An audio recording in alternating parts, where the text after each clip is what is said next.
Kaya make sure muna natin na bago tayo umovertake ng kaliwa at kanan is tingnan muna natin yung ating mga nasa likod. Alright? So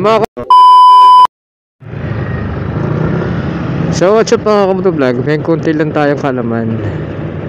Pagdating sa traffic mga kamotovlog, huwag po tayo masyadong tutok, lalo na sa mga malalaking truck, kasi hindi tayo pansin ng driver na nasunahan kung ano yung sa likod niya. Dapat pag tumutok kayo sa likod ng sasakyan mga kamotovlog, doon kayo sa isang site na makikita kayo ng driver, para just in case na magkakaroon ng problema ay makikita niya yung nasa likod.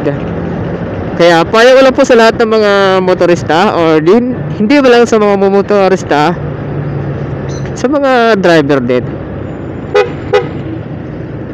Ayan, so iwasan po natin magdikit-dikit sa part ng likod ng mga sasakyan. Sasakyan mo dyan o kotse na pwede nating iwasan upang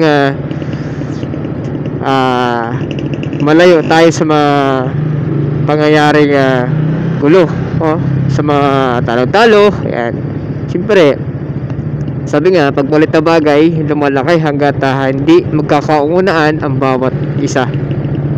Kaya make sure natin kung bago tayo kumanan, meron naman tayo side mirror, tumingin ka muna sa bandang kaliwa mo, and then pag kumanan ka, so meron din naman tayong side mirror pa kanan, and then make sure mo muna tingnan mo muna yung bandang kanan mong side mirror kung may nakasunod ba o wala, para alam mo kung may parating or wala.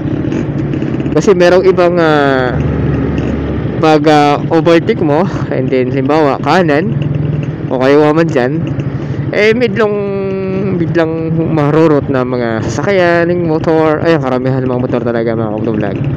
Kaya make sure muna natin na bago tayo umovertake ng kaliwa at kanan is tingnan muna natin yung ating mga nasa likod. Alright? So mga kamotovlog, yan lang po yung ating konting kaalaman. Sana mayroon kayong matutunan.